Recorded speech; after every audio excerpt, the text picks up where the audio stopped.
वो mic on है, mic का भी बटन होगा।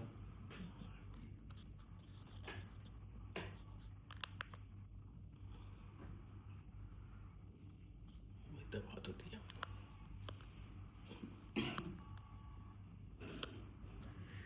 ये छोड़ो, माइक निकाले दो। हो गया। प्रॉपर हो गया।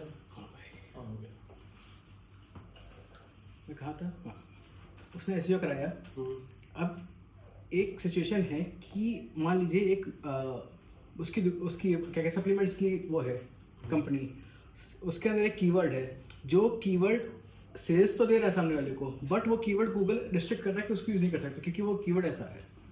जैसे कि ये कीवर्ड है टोंगाटली, हाँ समझ वहाँ की दवा है आप नहीं ले सकते उसको, बट वो कह रहे हैं इसको एसईओ करो, बट एसईओ में अगर उसको कीवर्ड को देखे जाते हैं सर्च 0 और कंपटीशन भी 0, तो उस केस में क्या करना वो चाहिए? जीरो नहीं है, वो उस पर दिखा रहा है कीवर्ड पैनल पे। वो इससे दिखा रहा है क्योंकि वो वर्ड रिस्ट्रिक्टेड है।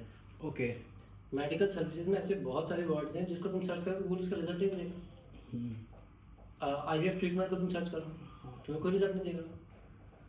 मतलब कुछ ट्रीटमेंट्स या कुछ मेडिकल वर्ड्स ऐसे हैं जिसमें गूगल पे आप सर्च करने में कुछ नहीं मिलेगा। तो उस केस में क्या करें? उस केस में आप बिंग में जाओगे क्योंकि बिंग देगा। ओके। या थर्ड पार्टी पेड टूल है, ऐसे कीवर्ड.io करके एक टूल है, बट वो पेड है। वहाँ जाओ, वो लोग आपको देंगे उसका जो नंबर निकाल के देते हैं, वहाँ से आप कर सकते हैं गूगल लेकिन मैं फिर कहूँगा कि आप कीवर्ड में वो वर्ड्स रखते हो या अपने एसईओ में वो वर्ड्स रखते हो जिस पे आपको उसका इंटेंट पता क्या है। जी। आपको वॉल्यूम का क्या करना है, आप वॉल्यूम आ भी जाएगा पर धंधा नहीं आएगा, क्या फायदा उसका। लेकिन जब आपको पता है कि इसके साथ कोई ये फ्रेज लगा दो, वर्ड लगा दूं, प्रीफिक्स या सफिक्स ये वर्ड लगा रहा है तो मेरे को धंधा आएगा जी। या धंधा आने की एटलीस्ट प्रोबेबिलिटी बढ़ जाएगी, राइट। तो आपको वो डालना चाहिए जी। ना। मान लो एक वर्ड है जो एकदम रेलेवेंट है, हाँ जैसे जो भी तुमने मेडिकल वर्ड बोला कि ये वर्ड है, हाँ जी। अगर वो कोई रिटेल में सेल करना चाहता है तो डाल देता है कि बाय दिस प्रोडक्ट। हाँ अब गूगल पे उसका सर्च वॉल्यूम आ रहा है नहीं आ रहा, उससे क्या फर्क पड़ता है। सही बात। लेकिन अगर जो सर्च करेगा उसको तो दिखेगा ना। जी ठीक, समझ गया। क्लियर है। और किसी का कोई क्वेश्चन, कोई सवाल? या तो सोचे क्या अभी तो सवाल पिछला वाला रिवाइंड ही कर।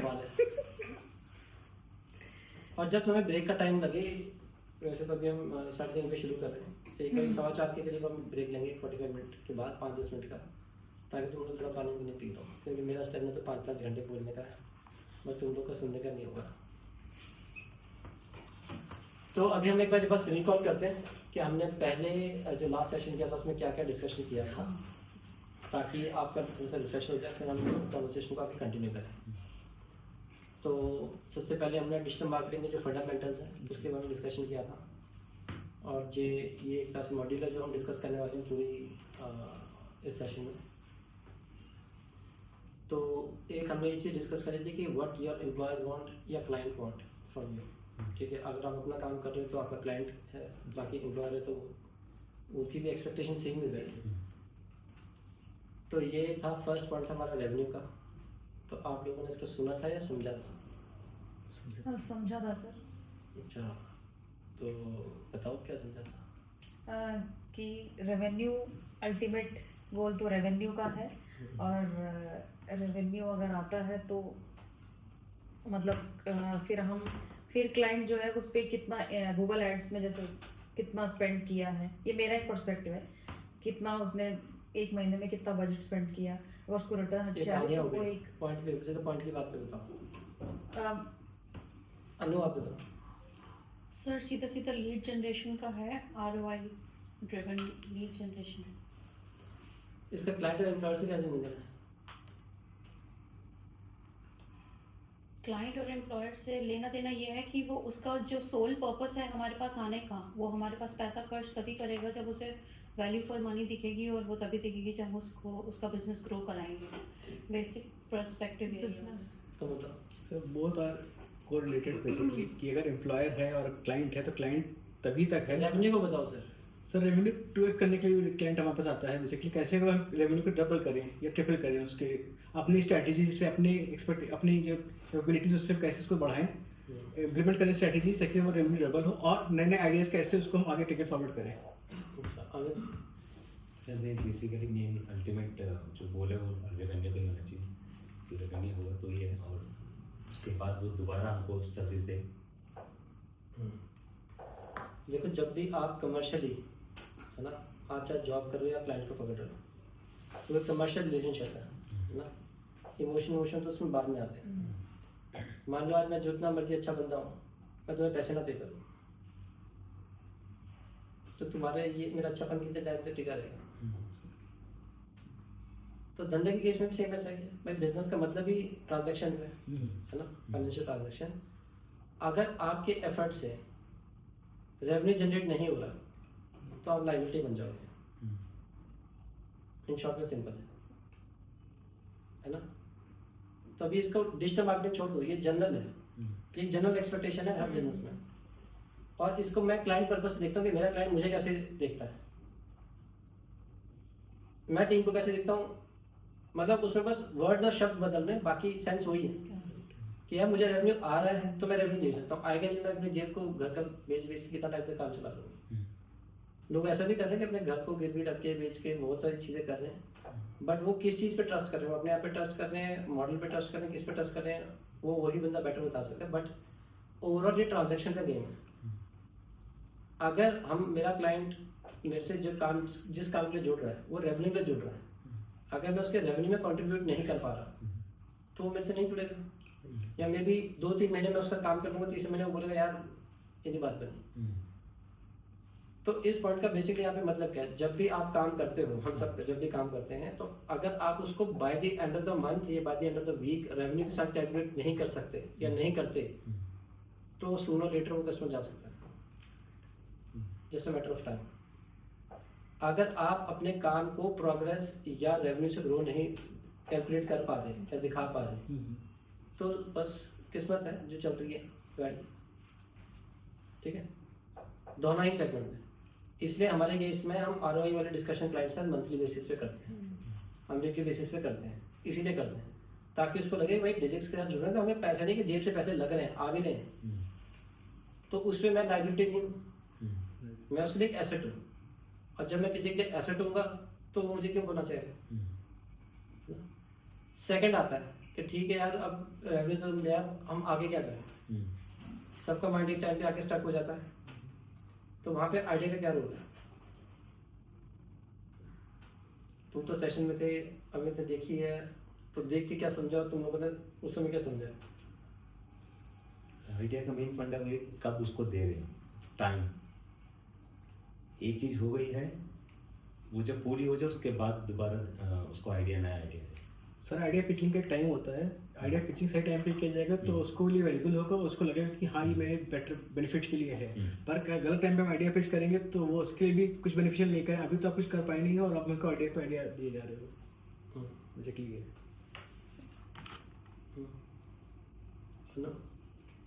सर सेम ही है, एक पॉइंट पर जब पिचिंग पे हैं तब उस समय हम उसे आइडियाज़ देंगे कि जो ऑलरेडी जो वो एक्टिविटीज़ कर रहा है उसमें हम और क्या बेटर चीज़ें कर सकते हैं, उस चीज़ का आइडिया। और सेकेंडली जब उसके अल्टीमेट गोल्स मीट हो रहे हैं तो उसको और नेक्स्ट लेवल पे एक्सपैंड करने के लिए क्या प्लान्स हम सजेस्ट कर सकते हैं, वो आइडिया बेसिकली ये चीज़ दिखाता है। आइडिया का मीनिंग क्या है? आइडिया जो आप बता रहे हो वो तो आइडिया के डिफरेंट डेफिनेशन हो सकते हैं। आइडिया का मीनिंग क्या है कि आप बियॉन्ड जो बेसिक वर्क है उसके बाद में कुछ सोचें। आपका दिमाग क्रिएटिव है, जो कुछ एक नई चीज़ों को फाइंड आउट कर सकता है, ये मीनिंग है आइडिया का। नहीं तो काम तो सारे ही कर रहे हैं, जिंदगी तो सारे ही जी रहे हैं, है ना। बट जो एक अच्छा आइडिया निकाल पा रहा है तो वो कुछ डिफरेंट कर पाता है, या एटलीस्ट अपनी लाइफ में कुछ डिफरेंट कर रहा होता है, जिससे लोग इंस्पायर हो रहे होते हैं या इसको लोग फॉलो करते हैं। मतलब अगर हम if we are related to Google ads, तो कंपनी की उसकी कंपनी में कुछ और प्रोसेस में कुछ इम्प्रूवमेंट है। हाँ, आइडिया वही है ना जो आप काम कर रहे हो। जैसे फॉर एग्जांपल हमारे पास एक एग्जीबिशन स्ट्रैटेजी है, हमारे पास एक डीलर डिस्ट्रीब्यूशन स्ट्रैटेजी है, हमारे पास एक स्ट्रैटेजी से हम फुटफॉल बढ़ा सकते हैं। ये क्या है? आइडिया। मैं तो शुरुआत गूगल एडवर्ड से करी थी, ये सब बीच में कहाँ से आ गए? ये क्या है चीज़ है? ये आइडियाज है कि सर हम इसको ऐसे करेंगे तो इससे फुटफॉल बढ़ जाएगा, ऐसे करेंगे तो उससे आपका सेल्स बढ़ जाएगा, इससे करोगे तो आपका ये बढ़ जाएगा, इससे करोगे तो ऐसा बढ़ जाएगा, एग्जीबिशन में जाकर तो पहले से आपकी मीटिंग शेड्यूल होगी। ये सब आइडियाज हैं। लेकिन ऐसा नहीं है कि गूगल एड में जो हमने कीवर्ड डाल दिया यही एक आइडिया है, ये तो फिर सारे कर रहे हैं। तो फिर तुमने ऐसा क्या अलग किया कि लोग तुम्हारी बात सुने, है ना? तो आइडिया वो जिस फिर आता है इसका दूसरा प्लान, दूसरा से कनेक्टेड पार्ट। एग्जीक्यूशन से क्या मतलब है? कि जो प्लान पूरा स्ट्रक्चर तैयार हुआ है उसको हम एग्जीक्यूट कब कर रहे हैं, किस समय पे कर रहे हैं, ताकि वो आने वाले फ्यूचर में उनके लिए इफेक्टिव रहे चीज़ों के ग्राउंड रेवेन्यू। लेवल पे क्या स्टेप्स फॉलो कर रहे हैं उसको स्ट्रेटेजाइज करने के लिए। हाँ clear। मतलब आइडिया थोड़ा प्रैक्टिकल भी होना चाहिए, मतलब उसको प्रॉपरली एग्जीक्यूट करने तक हम अगर हमने ऐसा नहीं कि शुरू का प्लान बता दिया, उसका कैसे उसको एग्जीक्यूट करना है हमें इसका भी उसको आइडिया देना है, मतलब स्ट्रेटजी बताना है। एग्जीक्यूशन ऑफ पर्टिकुलर एग्जीक्यूशन तो वर्ड है ही है, बट यहाँ पे एग्जीक्यूशन से क्या मतलब है? लाइक क्लाइंट हमसे पूछ लेगा हाँ ये मैं कर लूंगा लेकिन कैसे, उसको बेसिकली एग्जीक्यूशन से मतलब ये है कि अगर आपने कुछ आइडिया पिच किया है तो कैसे, कब और एंड क्या है उसका, कुछ फोरकास्टिंग चीज आपकी होती है वो करके दिखानी पड़ेगी उसको कि भाई आइडिया से मतलब है आप उसको ग्राउंड में इम्प्लीमेंट करके रिजल्ट कैसे ले आओगे। एग्जीक्यूशन से मतलब है बातों में तो ज्ञान बहुत लोगों के पास होता है ना। जब खास करके हम इंटरव्यू वाली डिस्कशन बैठते हैं वहाँ तो लोग ऐसे से मारते हैं कि आपको लगता है आपको कुछ नहीं आता शायद। आइडियाज बहुत लोगों के पास होते हैं, लेकिन जब आप उनको बोलो कि ये काम कर दो तब बोलते हैं ये नहीं है, इंटरनेट नहीं चल रहा, ये नहीं हो रहा, अभी इसकी बैंडविड्थ नहीं है, इसमें थोड़ा सा और टाइम लगेगा, इसमें और रिसर्च करनी पड़ेगी, ये सब बातें आती हैं। और जब किसी का आइडिया आपको अच्छा लगता है, मान लो आपने किसी को कोई आइडिया दिया, उसको अच्छा लगा, बोले चलो भाई करो उसको, और तुम उस आइडिया को एग्जीक्यूट करने में लगा दो 1 महीना, तो जो एक्साइटमेंट उस समय की थी 1 महीने के बाद क्या होगी? जीरो। और वो पर्सन बारे में क्या सोचेगा क्या मैं खुद था उस समय तो बड़ी उचक उचक के बातें मार रहा था, अब काम करने के बोल दिया तो मौत पड़ेगी इसको, है ना?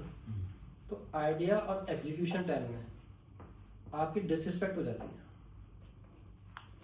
अगर आइडिया देते हुए आपके पास एग्जीक्यूशन प्लान है तो रिस्पेक्ट 4 गुना बढ़ जाती है, क्योंकि आइडिया बहुत लोग दे रहे हैं, है ना? आइडिया तो हम सबके पास बहुत है, जो रिक्शा चला रहा है उसके पास ही 5-6 आइडिया होंगे, लेकिन एग्जीक्यूशन प्लान किसी को बोल दो, वो भी ऐसा प्लान जो आपकी इंडस्ट्री में लोगों को समझ में आ जाए, या जहाँ पे भी आप काम कर रहे हो उनको समझ में आ जाए एटलीस्ट, क्योंकि वो तो इंडस्ट्री में है ही है ना, उनको पता होगा स्टेप 1 स्टेप 2 स्टेप 3 चल ठीक है, रीजनेबल लग रहे हैं, बाकी करके देखते हैं, है ना? तो आप सिर्फ आइडिया बोलो और आइडिया के आगे कुछ ना हो, या आइडिया आपको 2-2 महीने 2-2 साल ले ले, तो ऐसे आइडिया फिर अपने तक रखनी चाहिए जिसका एग्जीक्यूशन टाइम ना हो, क्योंकि आप जब उसमें एग्जीक्यूट कर दोगे तो लोगों को दिखेगा कि कुछ हो रहा है। जैसे फॉर एग्जाम्पल आज की हम वीडियोस बना रहे हैं, आज से मैं ये आइडिया तो 2 साल से डिस्कस कर रहा हूँ, बट मैं क्लाइंटों पे डिस्कस कर रहा हूँ कि आप लोग करो, क्लाइंटों ने तो किया नहीं, फिर अपने टीम में को डिस्कस करते बहुत टाइम हो, मैं चलो एग्जीक्यूट करते हैं। अब एग्जीक्यूट के बाद जो लोग रिजल्ट देखेंगे तो लोग बोले वाह हाँ यार ऐसा कुछ करना है।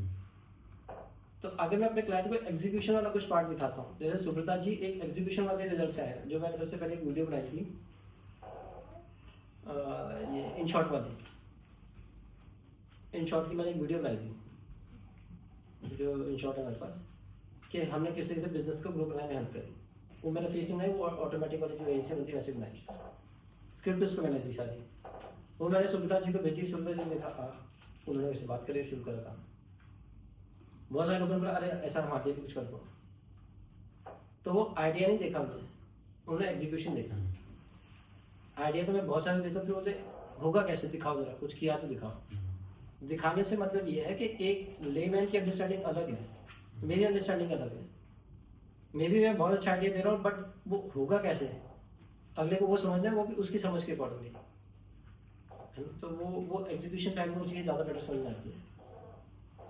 अब सजेशन रिकमेंडेशन क्या है?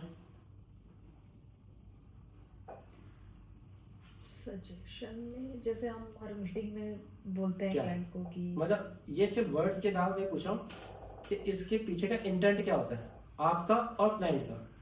सर आपका इंटेंट डिफरेंट हो सकता है, क्लाइंट का इंटेंट डिफरेंट हो सकता है। क्लाइंट को क्या मिलेगा और आपको क्या मिलेगा, जो ये जितने भी पॉइंटर्स है ना, ये हमेशा दो सेगमेंट के अकॉर्डिंगली बने हुए हैं। उसको क्या मिलने वाला है और उसको ये पॉइंट सुन के लगेगा क्या, और आप जो दे रहे हो उससे आपको क्या मिलेगा या उसको क्या मिलने वाला है, मतलब दोनों ही सेगमेंट में आप सोच के चलो। ये पॉइंट कभी भी वन साइडेड नहीं है। कम्युनिकेशन जब भी हो रही है वो मेरी भड़ास निकालने के लिए नहीं हो रही, मुझे उसकी भी सुननी है। आप जब किसी से बात करते हो तो कोई बस अपनी सुनाई जाता है, उसकी सुन ही नहीं रहा, वो कहेगी कम्युनिकेशन। और उसमें बिल्ड क्या होगा, जिसमें से एक तरफा ही बातें निकल रही हैं, उसमें कुछ बिल्ड नहीं होता ना। ये आप पर्सनल रिलेशनशिप में देख रहे हो कम्युनिकेशन का क्या है। तो सजेशन, ये जितने भी पॉइंटर्स हैं ये हमेशा टू वे कम्युनिकेशन है। आप जो भी बात कर रहे हो ये सोच के चलो कि जो सुन रहा है उस पर क्या रिजल्ट आने वाला है। तो जब हम सजेशन रिकमेंडेशन की बात कर रहे हैं तो मैं पूछ रहा हूँ आपके लिए क्या है, उसके लिए क्या है। सर बेसिकली वो हमको सजेशन दे रहा है कि अभी आप जो कर रहे हो, आपकी जो स्ट्रेटजी चल रही है करंट सिचुएशन है, उसमें आप क्या इंप्रूवमेंट कर सकते हो सजेशन के तौर पे, कि अगर वो एक दो पॉइंट आपको पिच करता है और हमारा रिकमेंडेशन, उसका रिकमेंडेशन होता है बेसिकली सजेस्ट हम करते हैं एज अ क्लाइंट कि एज अ एजेंसी कि सर ये सजेशन है हमारे कि अगर ये जो कर रहे हैं इसके अंदर ये चेंज करें तो रिजल्ट और ज़्यादा मल्टीप्लाई हो सकता है हमारा। बेसिकली ये है, वो सर रिकमेंड करेगा कि सर आप जो कर रहे हो इसमें तो ठीक है, मैं रिकमेंड करता हूँ आप ये भी करके देखो इस चीज़ के लिए। मैंने सुना था खाली, क्योंकि वो सुनाई बातों को लेके आ रहा है, हम जो लेके आएंगे वो प्रैक्टिकल हो चुके हैं और करने वाले हैं आगे बेसिकली। ठीक है Amit, any suggestion for future के लिए कि ये नया आइडियाज है। मेन बात वही है कि अगर आइडिया है तो उसका एग्जीक्यूशन प्लान भी होना चाहिए। नहीं हम सजेशन रिकमेंडेशन की बात करें। सजेशन से नए फ्यूचर प्लान के लिए सजेशन है कि एक्स्ट्रा कर सकते हैं ऐड ऑन के। सजेशन तो सर उसके इसमें भी जा सकता है ना, जब कुछ ठीक नहीं चल रहा उसको ठीक करने के लिए, not only for making it better. Anu, हाँ सेम यही मैं भी कहना चाह रही थी कि जैसे हमारा जो स्कोप ऑफ वर्क है उसके बाहर की चीज़ें जो वो नहीं देख पा रहे हैं उन्हें वो बताना, जैसे कि हमने तो लीड जनरेट करके दे दी, बट आगे उसके ऊपर जो काम हो रहा है वो काम करने का क्या तरीका है उन लोगों का, वो एक बार इंटरनली स्टडी किया। जैसे ये एग्जांपल है सिर्फ, तो उसमें हम उनको बताएं कि ये जगह पर आपका अगर आप इम्प्रूवमेंट करेंगे तो आपका लीड जनरेशन या कन्वर्जन और बेटर वे में होगा, which is not hard forte but still we can कोई फ्लॉज है तो उसको करेक्ट करना। इन शॉर्ट में सजेशन रिकमेंडेशन का मतलब है जो आप एग्जिस्टिंग काम कर रहे हो उसके अलावा उसमें क्या इम्प्रूवमेंट आपको दिखती है, क्योंकि टेक्निकल एक्सपर्ट आप हो, वो नहीं है ना। अभी जब हमने कॉन्वर्सेशन आज की स्टार्ट करी, निशाद का क्वेश्चन आया कि कस्टमर ये बातें कर रहा है, ऐसा कर रहा है, तो भाई अगर तुम कस्टमर की हाँ में हाँ मिला दे तो तुम भाई के एक्सपर्ट हो, और अगर तुम कस्टमर की हाँ में हाँ मिला दे तो फिर कस्टमर तो बोलेगा इसको तो कुछ आता ही नहीं, इसको तो मैं ही बताता हूँ सारा कुछ। लेकिन जब आप अपना एक ऐसा प्लान चला रहे जिसमें डेटा है, जिसमें फिगर्स है, तो डेटा और फिगर क्या वो दोनों कोई भी नहीं। जब आपके सामने प्रॉपर फिगर है और आपके सामने प्रॉपर लॉजिक्स हैं, जब मैं तुमसे बात कर रहा हूँ कि सर्च टर्म के आगे बाय लगाओ, राइट, तो मुझे मैं बाय नहीं लगाऊंगा, तो मत लगा फिर, और फिर देख क्या रिजल्ट आता है, और तू बाय लगा के देख फिर देख क्या रिजल्ट आता है। आपका इंटेंट तो क्लियर है ना, वहां से आपकी एक्सपर्टीज पता चलती है ना। तो सजेशन और रिकमेंडेशन डिपेंड से ये पता चलता है कि तुम कितने बड़े एक्सपर्ट हो इस इंडस्ट्री के, और जिसके साथ वो काम करने के लिए आ रहा है वो राइट पर्सन है या नहीं है। और वही चीज डिटरमाइन करेगी कि वो तुम्हें रिस्पेक्टफुली देखेगा या डिसरिस्पेक्ट के साथ तुम्हारे साथ काम करेगा। ये तुम्हारे सजेशन रिकमेंडेशन है जो रेगुलरली तुम शेयर करते हो कस्टमर के साथ। आ रहा है पॉइंट समझ? तो सजेशन रिकमेंडेशन एक तरह से ऑप्टिमाइजेशन वाले वो पॉइंट्स होते हैं या एक्सपर्ट वाले वो पॉइंटर होते हैं जो हर किसी को नजर नहीं आते, और यहीं पे आपकी रिस्पेक्ट बढ़ेगी या नहीं रहेगी ये डिसाइड होता है। ठीक है, तो अगर आपके पास ज़्यादा सजेशन रिकमेंडेशन नहीं है, एक रखो, बट वो ऐसा रखो जो ज़्यादातर लोगों को पता ना हो। और ज़्यादातर लोगों का पता नहीं होगा जब आपने उस अकाउंट को समझा होगा, देखा होगा, जाना होगा, ना कि आई मीन कुछ किसी का कुछ सुना, किसी को सुना और आगे समझाने बैठ गए। जब आप किसी चीज़ के साथ टाइम स्पेंड करोगे तो आपको उसके बारे में और चीज़ें पता चलेगी, और जितनी ज़्यादा चीज़ें पता चलेगी उतना बेटर आप उस अकाउंट को एटलीस्ट उस क्लाइंट से बेटर तो जान पाओगे ना, जो उस अकाउंट को सिर्फ महीने में या हफ्ते में एक बार देखता है। तुम डेली देख रहे हो और डेली देखने के बाद भी तुम्हारे पास कुछ नहीं है, तो फिर क्या मतलब फिर तो हर कोई कर सकता है, फिर तो तुम्हें कभी भी रिप्लेस किया जा सकता है ना। चलो ये भी हमने डिस्कस कर लिया था मोटा मोटा कि हमारा सिखाने का तरीका क्या है। तो अभी तुम नहीं थे इसमें, लेकिन हमारा बेसिकली सब लोगों के सीखने का तरीका अलग अलग है ना। कोई थ्योरी से सीखता है, कोई रीड करके सीखता है, कोई प्रैक्टिकल क्लासेस से सीखता है, कोई इस तरीके की सेशन से सीखता है। और कई लोग बोलते हैं कि रेफरेंस लिंक दे दो या मुझे कुछ भेज दो, बाकी तो मैं खुद ही समझ लूँगा, बस मुझे वो एक राइट चीज़ दे दो। अब राइट चीज़ जो निशान की हो सकती है जरूरी नहीं है मेरी राइट चीज़ हो, है ना। तुम्हारी राइट चीज़ अलग हो सकती है सबकी, चाहे हम सेम इंडस्ट्री में सेम टॉपिक को क्यों नहीं पढ़ रहे। तो हमारा जो तरीका है डिजिक्स का वो है कि लोगों को एकदम लाइव काम में छोड़ दो, तो फिर अपने आप ही अपनी डायरेक्शन मिलती है। हाँ, जब वो गुम हो जाता है, जब उसको लगता है लॉस्ट हो रहा है, तो आप वहीं पर ही तब उसको कि कहाँ पे आपको क्या चीज़ करनी है। क्योंकि जब आपको पता होगा मुझे कहाँ का रास्ता देखना है तो आप पूछोगे, और जब आप पूछोगे तो आप मेरे लिए भी ग्रेटफुल रहोगे और उस रास्ते को भी ध्यान से देखोगे, मतलब वहाँ पे भी ढंग से चलोगे। इन शॉर्ट में अगर आपको कस्टमर कोई ऐसा क्वेश्चन पूछ लेता है जो तुम्हें नहीं पता, तो तुम या तो पहले पूरे इंटरनेट पे छान मारोगे, नहीं तुम्हें समझ आएगा कि क्या आंसर दो, फिर तुम मेरे पास आओ। अब जब मैं तुम्हें वो आंसर दे रहा हूँ, उससे मेरी पोजिशनिंग तुम्हारी नजर में क्या बन रही है, वो एक रिस्पेक्टफुल वाली बनेगी। और जब तुम वो आंसर आगे कस्टमर को देते हो, फिर उसमें तुम्हारी पोजिशनिंग क्या बन रही है, वो रिस्पेक्टफुल वाली बन रही है ना। और तुम्हें भी फिर वो चीज़ का क्वेश्चन का मीनिंग तब तुम्हें समझ में आएगा जब वो एग्जैक्टली वो सिचुएशन में तुम फंसे हुए हो, और बोलोगे नहीं क्योंकि तुमने वो एक्सपीरियंस करी है। अदरवाइज जैसे मैं अभी बता रहा हूँ ऐसे तो तुम्हें बता दूंगा, तुम सुन भी लोगे बट समझ थोड़ा पाओगे। आज जो मैं सेम स्लाइड्स को रिपीट कर रहा हूँ जो हमने पिछली बार कंप्लीट कर दी थी, इसका मतलब क्या है, पिछली बार तुमने सुना है या समझा है, मैं तो बस वो कंफर्म कर रहा हूँ अभी आप लोगों से। तो सुने और समझे में बहुत फर्क होता है। समझ आपको तब आता है जब आप उस काम में घुसे होते हो, अदरवाइज सुनते तो हम बहुत कुछ है ना। तो यहाँ पे भी सिर्फ ये है कि हम लाइव एक्सपीरियंस में आपको छोड़ देते हैं। वहाँ जब आप सामने ऑब्जेक्शन देखते हो, उसको मैनेज खुद हैंडल करना शुरू करते हो, तो आप ज़्यादा बेटर सीख पाते हो। वो पेनफुल है, ये जर्नी डेफिनेटली एक पेनफुल जर्नी है, जैसे कि आप शार्क के इससे देख सकते हो, एक बहुत ही पेनफुल जर्नी है। बट ये इसकी सीखी हुई चीज़ भूलते नहीं।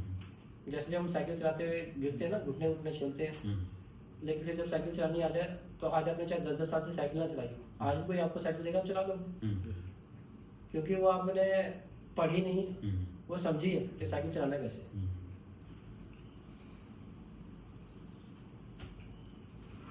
तो यहाँ पे फिर हम डिस्कस करा था व्हाट इज डिजिटल मार्केटिंग, क्या होती है ये, तो क्या होती है ये।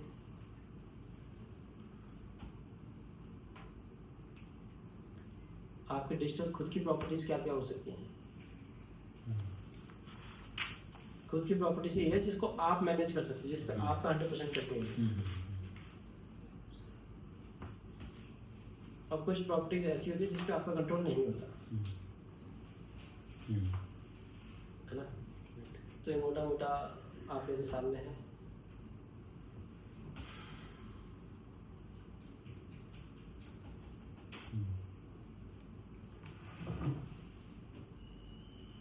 डिजिटल मार्केटिंग आज की डेट में सबसे ज़्यादा रेलेवेंट क्यों है,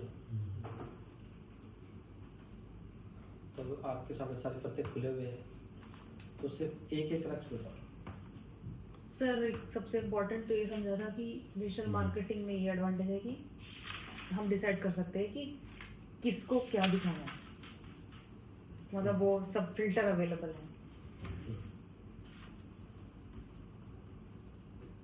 उसका एक पॉइंट हो गया, तुम क्या तुम्हारे पास क्या बचा। नहीं अभी बहुत पॉइंट ब्रॉड है बहुत, और स्पेसिफिक टारगेटिंग है बहुत लोकेशन नहीं है, किसी भी लोकेशन में कहीं पर भी बैठ के हम जिस भी डेमोग्राफिक को दिखाना चाहते हैं, जिस एरिया में दिखाना चाहते हैं, जिस टाइम पे दिखाना चाहते हैं, वो सब बहुत कस्टमाइज हम कर सकते हैं। और इससे हमारी कॉस्ट कम होती है एडवर्टाइजिंग के लिए, और लीड जनरेशन के लिए हमें एक स्ट्रेट पाथ मिलता है जो कि हमें बाकी एडवर्टाइजिंग से नहीं मिलता। फिर इसमें हमारा डेटाबेस डेवलप होता रहता है बैकएंड पे, जिससे क्या होता है कि वो बाद में हमको फ्यूचर में हेल्प करता है कि हाँ ये एक सेगमेंट है, ये एक डेटा है, इनके जैसों को दिखाओ ताकि और ऑडियंस इनके जैसी हमारे पास आए। तो उससे क्या है कि कॉस्ट कम हो जाती है, जो CPC कॉस्ट पर क्लिक होती है वो कम हो जाती है इस केस में। ये तो मुझे बता रहे हो सारी टेक्निकल बात कि प्लेटफॉर्म के अंदर जाके क्या होगा। मेरा क्वेश्चन क्या है, डिजिटल मार्केटिंग आज की डेट में सबसे ज़्यादा रेलेवेंट क्यों है? कॉस्ट इफेक्टिव है, सबसे बड़ी बात है, इसलिए relevant। और एक जगह बैठ के हम चीज़ों को दिखा सकते हैं बेसिकली। ये फ्लेक्सिबल है, To ये be फ्लेक्सिबल है flexible. है ना? इसको आप बहुत ही डीप लेवल तक ऑप्टिमाइज कर सकते हो। ये बहुत डायनेमिक है, मतलब अगर आपको कोई चीज़ आज समझ नहीं आया कल भी चेंज कर सकते हो, अभी नहीं समझ आई आधे घंटे में भी चेंज कर सकते हो, है ना? तो इस और एक नॉर्मल पर्सन भी कर सकता है, कोई भी कर सकता है। तो और इसमें आपकी जो ऑडियंस है वो उसको आप कंट्रोल कर सकते हो या उसकी डायरेक्शन को कंट्रोल कर सकते हो, जो बेसिक चीज़ है। जो बाकी किसी, अब हम जब बात करें डिजिटल मार्केटिंग आज चीज़ों क्यों रेलेवेंट है, तो उसका कंपैरिजन किससे? इन शॉर्ट में ये जो क्वेश्चन है किसी ना किसी से कंपैरिजन है। किससे कंपैरिजन है? जो offline TV ad, radio ad, print ad, ये सब जो एड्स हैं उनसे कंपैरिजन। तो उनसे कैसे बेहतर है? उससे बेहतर इसलिए स्पेसिफिक ऑडियंस सेगमेंट है, किसी को भी कुछ नहीं दिखा रहे वो हो। तो अब हम डिस्कस कर ही चुके हैं। हाँ जी, मैं सिर्फ ये बात कर रहा हूँ कि जब मैं क्वेश्चन पूछ रहा हूँ तुम पहले क्वेश्चन का मीनिंग तो समझो। क्योंकि सर एक तो हर पर्सन आज मोबाइल पर है, हर पर्सन आज टीवी नहीं देखता बट हर पर्सन फोन पर है। तो वी क्यों हम मतलब उस डिवाइस को टारगेट कर सकते हैं। प्रिंट मीडिया में हम मोबाइल में तो जाएंगे नहीं। मैं ये बोल रहा हूँ, मेरे बताने के बाद समझ में आ रहा है या पहले आना चाहिए? बस हम रिवाइज नहीं कर पाए थे फॉर द पास्ट 1 वीक। ये एक्चुअली 1 वीक का गैप ही इसलिए ताकि आप इन डिफरेंट टॉपिक पे सोचो। ऐसे तो मैं चाहे जितना मर्जी ज्ञान दे दूँ क्या होगा उसका। टाइप ऑफ डिजिटल मार्केटिंग तो हमने सबसे पहले डिस्कस किया था सर्च इंजन मार्केटिंग, ठीक है, जिसको हम SEM भी बोलते हैं। फिर आगे अपना ये PPC भी SEM का ही पार्ट है, ये भी सर्च इंजन मार्केटिंग ही है। सर्च इंजन मार्केटिंग का ही पार्ट SEO भी है। ये है डिजिटल मार्केटिंग में वेरिएशंस। हमें जैसे डिजिटल मार्केटिंग अपने आप एक सिंगल वर्ड है, बट डिजिटल मार्केटिंग में भी बहुत सारी चीज़ें हैं।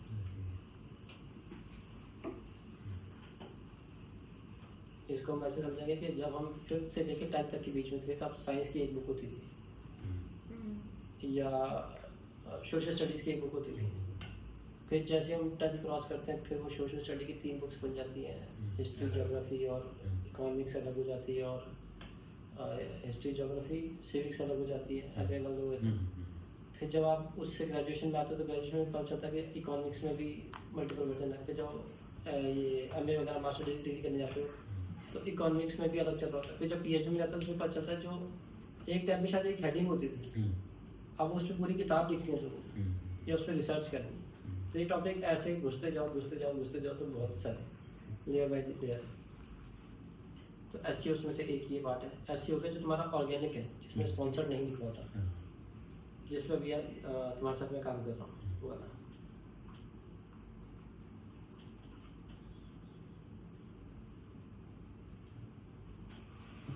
इस डेफिनेशन को ध्यान रखना बस। क्या मतलब डेफिनेशन का? अंदर तुम्हें क्या समझ आया? सर हमें अपने क्लाइंट से रेलेवेंट वर्ड्स ढूंढ करके जब हम देंगे सर्च इंजन को तो वो हमें हेल्प करेगा बेटर ऑडियंस या कनेक्टेड ऑडियंस सर्व करने के लिए। नहीं, ये तो हम सर्च इंजन को सिग्नल दे रहे हैं ना कि क्या हम सर- डेफिनेशन से क्या समझ आया? डेफिनेशन से ये समझ में आया कि हम सर्च इंजन को ये अंडरस्टैंड, अपने कॉन्सेप्ट को हम सर्च इंजन को समझा रहे हैं कि ये मेरा कॉन्सेप्ट है, इस पर मैं उसको बूस्ट करते रहते हैं बार बार उसी को, ताकि वो उसी टाइप के ऑडियंस को कैप्चर करे। ठीक है, हाँ भाई। सर बेसिकली इसमें ये है कि SEO के थ्रू हम सर्च इंजन गूगल हो चाहे बिंग हो उसको हम बता रहे हैं कि मेरा ये बिजनेस है और मेरे को इस टाइप की ऑडियंस चाहिए, तो हम अपना कंटेंट इस तरीके से डिस्प्ले कर रहे हैं, गूगल को दे रहे हैं कि भाई मेरे को यही ऑडियंस देना और कोई ऑडियंस आलतू फालतू मत देना, ताकि उस कीवर्ड ले रहे हैं, कीवर्ड रिसर्च जो किया है वो इस तरीके से किया है कि हमारी रिलेवेंट ऑडियंस ही हमारे पास है, जंक ऑडियंस ना आए, उनको हमारे कीवर्ड पर रैंकिंग ही नहीं आएगी तो दिखेंगे भी नहीं बेसिकली। आपको ऐसा नहीं है? ये समझ आया।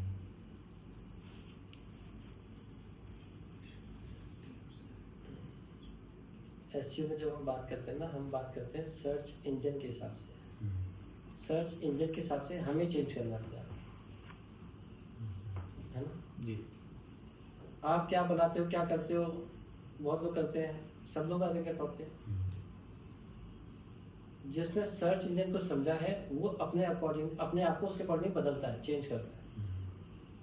तो सर्च इंजन में अगर आपको अपनी ऑर्गेनिक रैंकिंग लानी है तो आपको सबसे पहले समझना सर्च इंजन काम कैसे करता है। तुम क्या बनाते हो, क्या फर्क पड़ता है उससे? बहुत सारे लोग बहुत कुछ बनाते हैं, बट अब आप देखो कई लोगों ने बहुत सुंदर सुंदर वेबसाइटें बनाई, बट वो कहाँ है, सर्च इंजन तो है ही नहीं कहीं। अब इंडिया वार्ड जैसी है, जस्ट डायल जैसी वेबसाइट, जहाँ पर मतलब अगर आप यूआई के हिसाब से बात करो इतनी प्रेजेंटेबल नहीं है, खिचड़ी बनी हुई है इसमें, बट वो सर्च इंजन में हमेशा ऊपर आ रही है। तो क्यों आ रही है? अपने को उसमें ढाला, उस चीज़ में ढाला है सर्च इंजन के हिसाब से अकॉर्डिंगली कि भाई। तो सर्च इंजन का हिसाब क्या है? आपने कभी इस पर सर्च करा? नहीं, एल्गोरिथम डिफरेंट चीज़ है। सर्च इंजन आपकी वेबसाइट को मैथ किस तरीके से करता है, वो गो थ्रू रीड किस तरीके से करता है।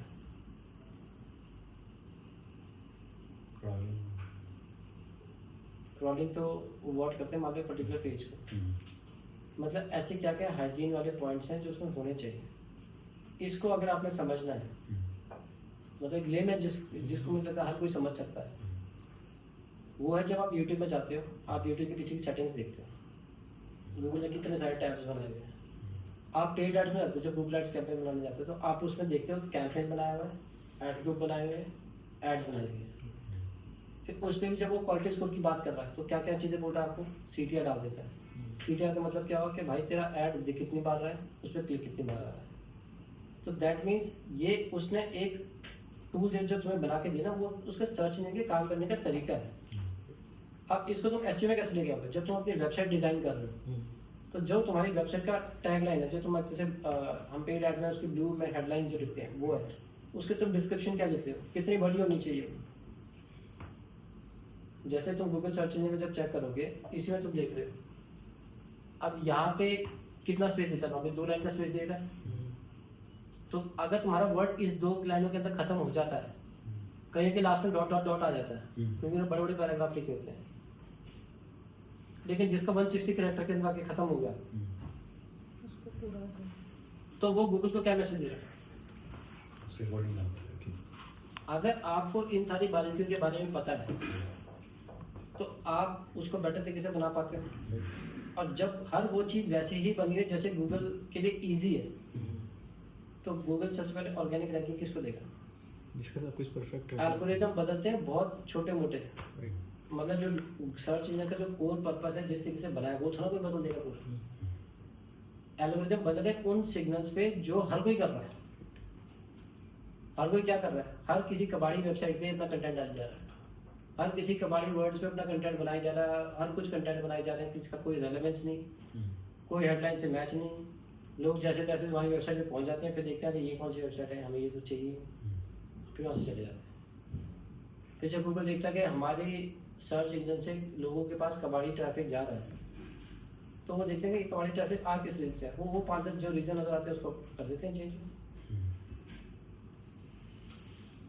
तो जो एक कोर सर्च इंजन का प्रोसेस है वो कभी नहीं बदलता। जो कई लोग कहते हैं ना, अरे हमने इतनी मेहनत से काम किया, अब 6 महीने बाद सब डाउन हो गया। तुमने 6 महीने से जो जिस चीज़ पे काम कर रहे हो, तुम कबाड़ी चीज़ों पे काम कर रहे हो। बेसिक सर्च इंजन थोड़ा बदल जाएगा। यूट्यूब की जो सेटिंग आज से 10 साल या 20 साल जब उन्होंने शुरू करा है, तब से एनहेंस हुई है, बढ़ी है जी। तो उन बढ़ी है, आप उसको ये मैच करके देखो कि मेरे कंटेंट के अकॉर्डिंग, और जो उन्होंने सेटिंग्स डाली है उनका पर्पस है, हर चीज़ के पीछे का पर्पस है, वो आपको सोचना पड़ेगा, समझना पड़ेगा कि उन्होंने ये डाला था, क्यों डाला है, इसका मतलब क्या है, क्या चीज़ पॉलिसी के अगेंस्ट है, क्या चीज़ पॉलिसी में है। जब आपको थोड़ी थोड़ी ये बातें समझ में आनी शुरू हो जाएगी, तब आप वो चीज़ बना पाओगे जो उसके साथ कॉम्प्लीमेंट करती है, गूगल प्लेटफॉर्म के साथ। और जब कोई गूगल के प्लेटफॉर्म को कॉम्प्लीमेंट करेगा तो गूगल उसको सपोर्ट करेगा ही करेगा। लेकिन कोई मैनुअली नहीं कर रहा, बॉट्स कर रहे हैं, सिस्टम्स कर रहे हैं, जो उन्होंने अपनी कोडिंग वगैरह जो उन्होंने बोला कि इसमें टाइटल इतने का होना चाहिए, टाइटल भी आप कितना बड़ा डाल रहे हो, 200 वर्ड का टाइटल थोड़ा डाल दो, आपको टाइटल भी सोच के चलना पड़ेगा, मतलब 60 कैरेक्टर्स का टाइटल हो इंक्लूडिंग स्पेस, सेम उसकी डिस्क्रिप्शन कितनी डाल रहे हो, ये सब आपको तो पहले देखनी पड़ेगी, सोचनी पड़ेगी कितने कितने इसकी होती हैं, कितनी मुझे डालनी चाहिए, और कितने मेरी किस कंटेंट में मोबाइल स्क्रीन पे कितना बड़ा टाइटल दिख रहा है। अगर मेरा सारा ट्रैफिक ही मोबाइल स्क्रीन से आ रहा है और तुमने टाइटल रखा है इतना बड़ा है स्क्रीन में ही ना है, क्या फायदा हुआ टाइटल। तो आपको सर्च इंजन के साथ आपका जो कंटेंट कॉम्प्लीमेंट करे, तो उसके लिए सबसे पहले सर्च इंजन को समझो, यूट्यूब के सर्च इंजन को समझो। यूट्यूब का सर्च इंजन डिफरेंट है, गूगल का सर्च इंजन डिफरेंट है। जब आपने लोगों ने पहले सुना होगा कि दूसरा सबसे बड़ा सर्च इंजन कौन सा है, यूट्यूब है, तो दैट मीन्स वो अपने आप में एक सेपरेट सर्च इंजन है गूगल सर्च से। गूगल सर्च पे चीज़ें अलग तरीके से काम करती हैं, यूट्यूब पे चीज़ें डिफरेंट तरीके से काम करती हैं। आपको क्या वो समझ है किस तरीके से काम करती है, और पहले वो प्लेटफॉर्म के जो भी उसमें सेटिंग्स में ऑप्शन डालने की मीनिंग क्या है, उससे होता क्या है, नहीं डालोगे तो क्या होगा और डालने से क्या होगा। जब तक आप उन थॉट प्रोसेस पे सोचोगे नहीं, आप जो मर्जी ऐसे कर लो, फिर एल्गोरिथम चेंज होते फिर आप रोते फिरोगे, फिर कस्टमर सामने यही रो रहे होंगे, अरे सर ये चेंज हो गया, नहीं तो हम तो अच्छे पहुंच गए थे। ये सब बकवास सिर्फ उनके लिए जो बहुत बकवास चीज़ों पे काम कर रहे हैं। बेसिक्स कभी नहीं बदलते, बेसिक्स वही रहते हैं। तो जो गूगल से चीज़ों को अपग्रेड कर रहा है, नई नई चीज़ों को लेके आ रहा है, ताकि जो कबाड़ी चीज़ें हो उसको फिल्टर किया जा सके। तो जो वो अपग्रेड कर रहा है, आपको बस उसको और इम्प्लीमेंट करना था, ताकि गूगल के सर्च इंजन या सर्च इंजन जितने भी सर्च इंजन है उसके साथ आपका जो प्लेटफॉर्म है वो कॉम्प्लीमेंट करे। बाकी इनका मेन कोर पर्पस क्या है, गूगल का या बैंक का या फेसबुक का कोर पर्पस क्या है? चीज़ों को शोकेस करें हमारी रिलेवेंस। नीड जो है, जो सर्च है उससे रिलेवेंट रिजल्ट शो कर,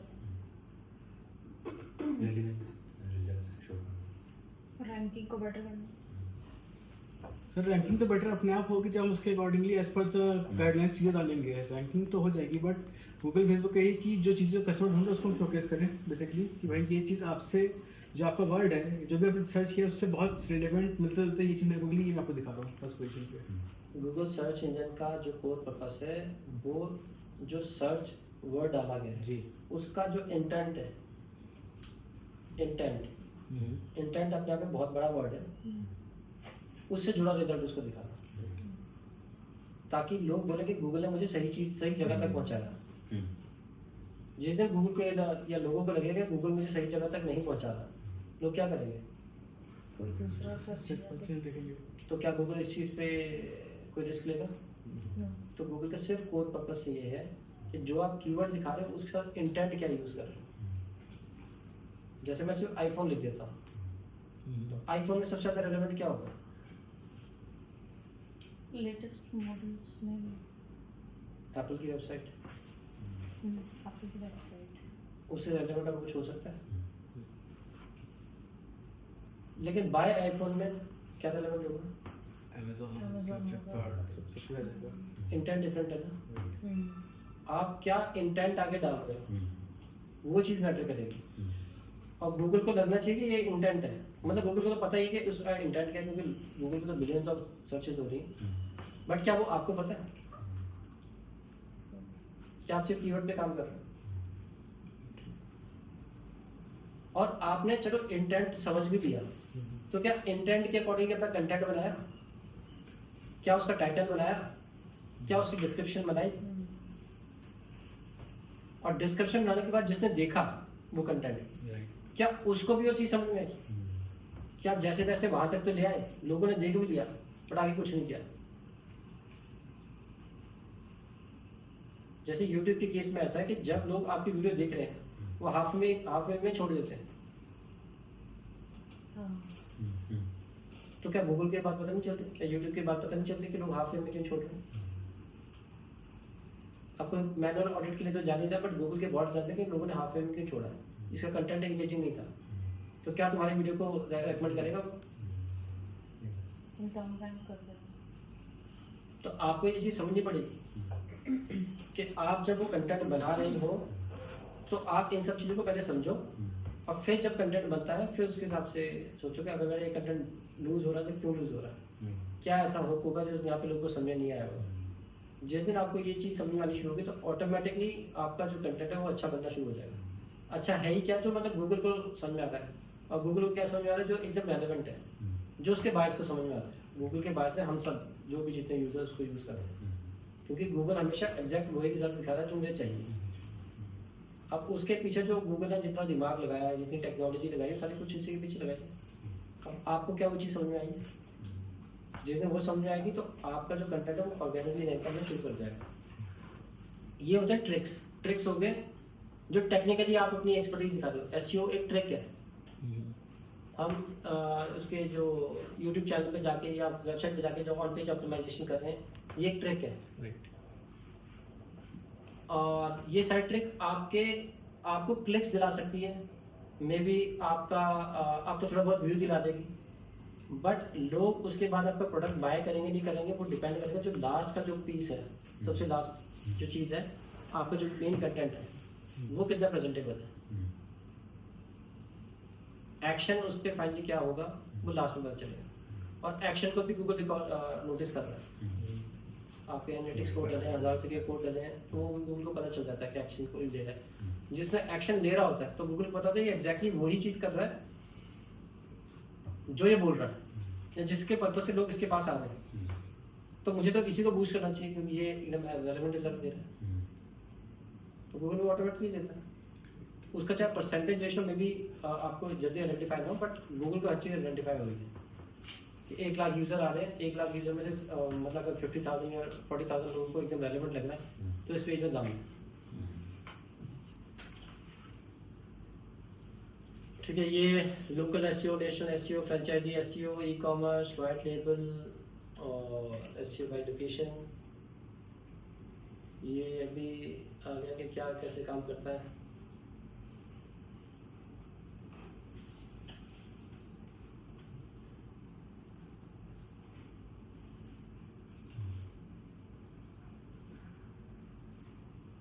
अब आपके केस में आ सकता है इसमें रैंकिंग क्राइटेरिया क्या क्या हो सकता है गूगल का। क्राइटेरिया वही जो आपके ऑन पेज के पीछे की जो पूरा लॉग एल्गोरिथम है वो सही होनी चाहिए तभी रैंक होगा, क्योंकि गूगल पढ़ेगा उसको सबसे पहले कि भाई आपने एक सीरीज है, एक पूरा एक स्ट्रेटजी है, एक पूरी वो है क्या कहते हैं गाइडलाइंस फॉलो करिए, आपने फॉलो करिए तो वो आपको ऐसे ही इंडेक्स करेगा। तो तुम तो इस लाइन में काफ़ी टाइम से हो, तुम जितने लोगों से मतलब मिले हुए टकरे हैं, तुम लोगों को टकरे हैं तुमने, कितने लोगों को तुमने देखा है कि उनको इस चीज़ के बारे में पता भी होता है और वो अपने आप को ऐसी एक्सपर्ट बोल रहे होते हैं, बहुत कम ही ऐसे लोग हैं। तो क्या रिजल्ट दे रहा हूँ? सर रिजल्ट क्या, रिजल्ट तो वो बस चल रहा है। तो अगर आपको किसी चीज़ में मतलब आपको ये पता है कि नया क्या चेंज आ रहा है, नया change in the sense Google क्या नया अपडेट कर रहा है, और जब उस नया अपडेट कर तो आपका कंटेंट उसको कितना कॉम्प्लीमेंट कर रहा है।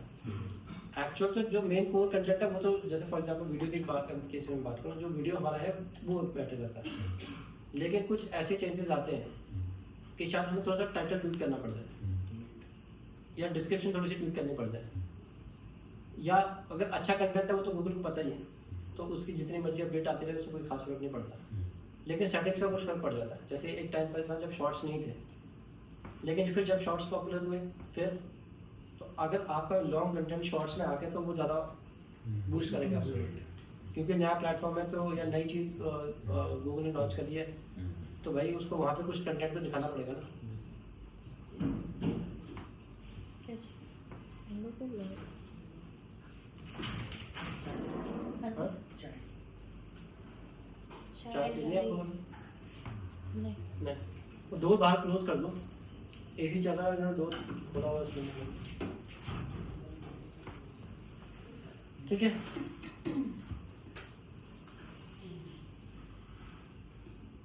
ये सारी पॉइंट्स जो हमें डिस्कस कर लिए थे उसने,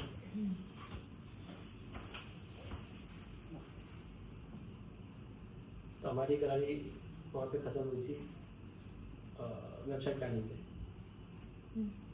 तो 20 मिनट नहीं 40 मिनट तक में ये पॉइंट डिस्कस करेंगे फास्ट।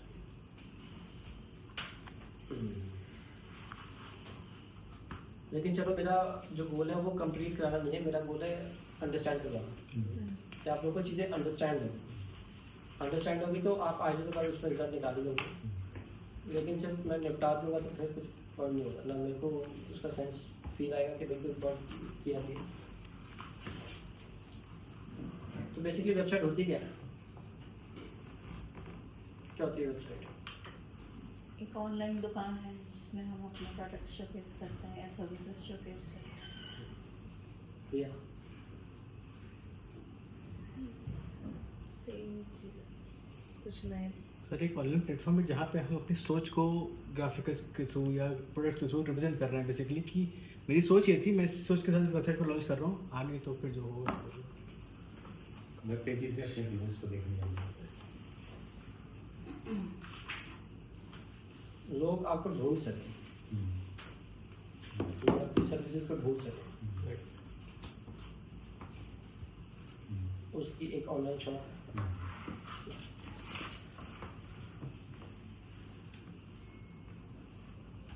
और वेबसाइट का कोर पर्पस क्या है?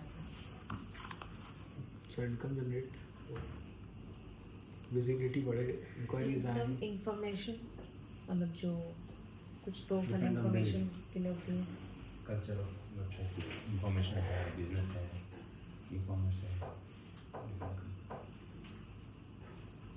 लिस्टिंग है। और क्या पर्पस है वेबसाइट का? सब लोग हमारे बारे में जाने, लोग हमको समझें क्या है हमारा बिजनेस, क्या प्रोडक्ट है, हम क्या लेके आए हैं बेसिकली। कुछ नया अगर है तो फिर उसके बारे में अवेयर करें कस्टमर को वेबसाइट के थ्रू।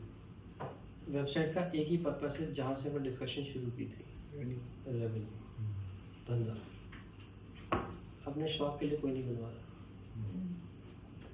है ना।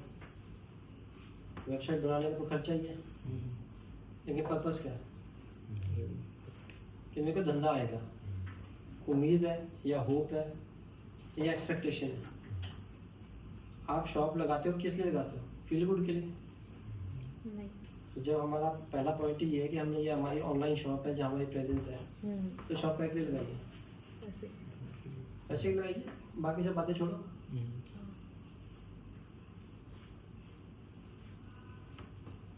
तो अब शॉप में क्या क्या चीज़ें होनी चाहिए और कैसे होनी चाहिए? सर एक लोगो होगा, एक टैगलाइन होगी, पूरा फॉर्मेशन होती है वेबसाइट की, पेज इसकी होम पेज होगा, फिर उसके बाद अबाउट सर्विस, या तो सर्विस नहीं तो फिर ई कॉमर्स होगा पूरा, और उसके बाद कॉन्टैक्टस एंड ब्लॉग अगर है तो सही है। प्रोडक्ट बेसिकली वेबसाइट वो जगह है जहाँ पर जो बंदा जो सर्च कर रहा है वो हम फूड उसको डिलीवर कर रहे हैं through our website, which is like giving the right relevant content to the viewer. जो भी वो सर्च करके आए वो प्रोडक्ट है, और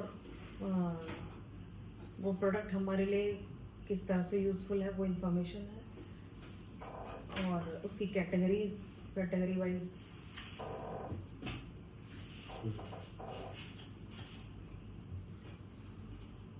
तो वेबसाइट तुम्हारी ऐसी होनी चाहिए जैसे रिलायंस स्मार्ट या डी मार्ट बना हो। आप जो इंटेंट समझ के जाते हो वो नहीं लेके आते, बहुत कुछ और भी लेके आए थे, है ना। हाँ। और वो एंगेजिंग भी है। तो जब आप शॉप से इसका कंपैरिजन कर रहे हो तो सबसे पहले ये देखो आपको कौन सी शॉप अट्रैक्ट कर रही है, और उस शॉप में क्या है। क्या एक रिसेप्शनिस्ट है, वो रिसेप्शनिस्ट सिर्फ सुंदर ही है या इन्फॉर्मेटिव भी है।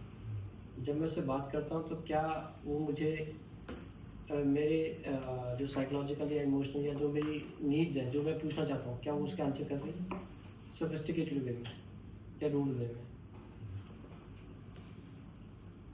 आपकी वेबसाइट पे नॉर्मली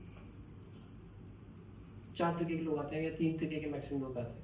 एक जो आपके एग्जैक्ट बायर्स होते हैं, एक आपके कंप्यूटर होते हैं, तीसरे जॉब सीकर्स होते हैं, चौथे फिर मिसलेनियस बॉट बूट जो भी बोलो आप वो। अब आपकी वेबसाइट इन चारों की या करूँगा इन 3 जो कोर लोग हैं उनकी नीड्स को पूरा करती है। आप चाहते ये हो कि आपके पास बायर्स आए, बट क्या आप कॉम्पिटिटर्स को रोक सकते हो? बट क्या आप जॉब सीकर्स को रोक सकते हो? तो आपको उनके लिए भी कुछ ना कुछ रखना चाहिए। ओके। अब जब क्या आप चलो ठीक है, आप कहते हो मैं उसमें ज़्यादा नहीं बनाना चाहता या मुझे छोटा मोटा एक कहीं पेज साइड में बना दूंगा। कॉम्पिटिटिव के लिए तो आप वैसे कुछ नहीं बना सकते, बट ठीक है जॉब सीकर्स के लिए आप कुछ बना सकते हैं। जो कॉन्टैक्टर्स में आप डाल देते हो कि भाई जॉब सीकिंग के लिए आ जाओ। लेकिन जो बायर्स हैं, राइट सर। बायर्स के लिए क्या कैसे बनाओगे और क्या बनाओगे? सर बायर्स अगर ई कॉमर्स वेबसाइट है तो शॉप में आपको बटन होगा, डिस्काउंट कूपन शोकेस करेंगे, या कोई स्कीम चल रही है तो वो शोकेस करेंगे, हाईलाइट करेंगे कि आप कूपन भरिए तो आपको इतना डिस्काउंट मिलेगा। और अगर सर्विस वेबसाइट है तो उनको हम डिस्काउंट देंगे, फर्स्ट टाइम यूजर्स हैं, फर्स्ट टाइम सर्विस ले रहे हैं हमें तो डिस्काउंट है, ये सर्विस है, इस तरीके से दिखा सकते हैं उनको। आप ये कोई आइडिया? अच्छा, क्वेश्चन ये है कि जब आप वेबसाइट बना रहे हो तो 3 तरीके के मेन यूजर्स आते हैं। आपका इंटेंट यही होता है कि बायर्स आए। तो जब हम बायर्स की बात कर रहे हैं तो बायर्स के लिए क्या बनाओगे इसमें? वेबसाइट के जब आप वेबसाइट के बारे में सोचते हो और अपने बायर्स के बारे में सोचते हो, क्या बनाओगे अपनी वेबसाइट? तो सबसे पहले तो ये देखते हैं कि हमारा बेसिकली टारगेट ऑडियंस कौन सी है, उसके अकॉर्डिंग हमारी वेबसाइट बनती है, उसके अकॉर्डिंग हम लोग प्रोडक्ट बनाते हैं। और हमारा टारगेट ये रहता है कि यही इसी टाइप की हमारे पास ऑडियंस आए, क्लाइंट आए, तो ताकि जो कन्वर्जन रेट होगा तभी ज़्यादा होगा, क्योंकि रेलिवेंट क्लाइंट आएंगे और उनके रेलिवेंसी प्रोडक्ट होगा तो वो तभी करेगा। बेसिकली हम उन्हें दे क्या रहे हैं रिटर्न में, अगर हम बात करें जो मैं ये बात करके जब मैं क्लाइंट हूँ, मैं वेबसाइट बनाने आया तुम्हारे पास, तुम्हारा क्या क्वेश्चन होगा? सर डोमेन क्या है आपका, किसी से बनवानी है, कौन सी बनवानी, ई कॉमर्स की आपको पोर्टफोलियो बनवानी है वेबसाइट, और उसके बाद क्या कहते हैं, क्या क्या स्कीम्स रहेंगी, क्या क्या ऑफर्स रहेंगे, आपके क्या डेटा है आपके पास, वैसा किस तरह से ऑर्गेनाइज कर सकते हैं, किस तरीके से शोकेस कर सकते हैं बेसिकली डेटा को। और अगर कस्टमर को इंक्वायरी करता है आपकी वेबसाइट पे तो हम उसे क्या देंगे रिटर्न। बेसिकली प्रोडक्ट क्या है हमारा, ये बता पाएंगे। नेक्स्ट, उसकी यूएसपीज क्या हैं, लोकेशन किसको टारगेट करना चाहते हो, किस एज ग्रुप के लिए वो प्रोडक्ट्स हैं, क्या ऑडियंस रहेगी आपकी, तो एक मीनिंगफुल इन्फॉर्मेशन निकाल के फिर हम अपनी स्ट्रेटजी अप्लाई करते हैं उस चीज़ के लिए। आप लोग बताओ। सर जो प्रोडक्ट जो शोकेस करना चाहता है क्लाइंट अपनी वेबसाइट के थ्रू, उसकी क्या यूएसपीज हैं, how is it different from the other competitors, वो मेन पॉइंट्स जो अट्रैक्ट करें एक बायर को कि बायर क्या चाहता है आपके पार्टनर से, वो चीज़ें हम निकाल करके उनको शोकेस करें वेबसाइट पे। तो ये आपको कोई प्रोडक्ट तो मुझे पता ही होगा जब मैं वेबसाइट बना रही हूँ, प्रोडक्ट दिखाऊंगी और उसकी यूएसपी और रेटिंग्स। सर एक चीज़ और हो सकती है कि अगर हम सेगमेंट की बात करें तो B2C और B2B में, अगर B2B भी हम टारगेट कर रहे हैं तो हम उसको ये भी ऑफर दे सकते हैं कि अगर बल्क में लेते हो तो आपको ये एक स्पेशल डिस्काउंट या कुछ समथिंग दे सकते हैं। B2C में ये है कि फ्लैट इतना % डिस्काउंट अगर आप अभी लेते हो, क्योंकि एक प्रॉम्प्ट करना होता है कि लालच देनी होती है कि अगर अभी खरीदो सामान को। जैसे तुमने सबकी ऐड देखी होगी, किसकी एड्स देखी है ना, ठीक, एड्स में वो सारी चीज़ें होती हैं जो लोगों को ट्रिगर करती हैं, और आप अपनी बाइंग ऑडियंस के अकॉर्डिंगली बनाते हो। तो वेबसाइट भी ऐसी होनी चाहिए। आपकी बाइंग ऑडियंस की जब तक आपको यही नहीं पता उनको चाहिए क्या, उनकी यूएसपीज क्या है, उनके ड्रॉबैक्स क्या है, उनके फोमो क्या है, किस चीज़ क्या क्यूरियोसिटी उनके गेन करेगी, या आपकी सेंस ऑफ अचीवमेंट्स क्या है, लोग आप पे क्यों ट्रस्ट करें। जैसे ऐड एक शॉर्ट फॉर्म है, इमेज, टाइटल, ऊपर डिस्क्रिप्शन, आपकी यूएसपी वगैरह जो मेटा की किसी नॉलेज देखते हैं। बट वेबसाइट में आपको थोड़ा सा प्लेसमेंट ज़्यादा मिलती है क्योंकि खुद की प्रॉपर्टी है आपकी। तो आइडियली वहाँ पे आपको क्या क्या चीज़ें दिखानी चाहिए जिससे आपके बायर को ये लगे कि यार मैं तो सही लोगों से बात कर रहा हूँ। और पहले तो ये समझना कि क्या आपकी एक वेबसाइट है और मल्टीपल प्रोडक्ट्स हैं, तो क्या वो कस्टमर को सेटिस्फाइड कर पाएंगे।